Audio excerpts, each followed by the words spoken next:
Kaya pala ganito ang naging resulta ng kapalaran ko. Kasi alam ng Diyos na kaya ko. Sa edad kong to, napagod na akong magmadali. Kaya lahat ng ginagawa ko ngayon, ini-enjoy ko na lang.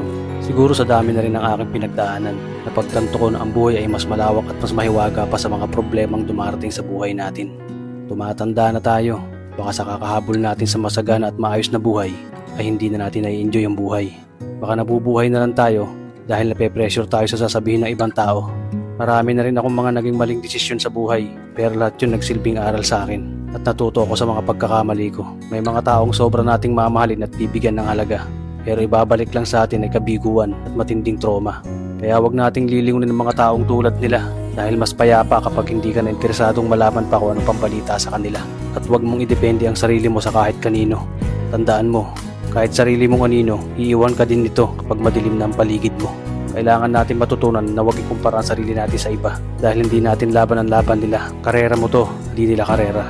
Dahil ang buhay ay hindi naman nasusukat sa kung sino ang mayaman, kundi kung sino ang payapa. Kaya galingan mo lang palagi tol dahil napakaraming tao mapanghusga, dihilahin ka pababa.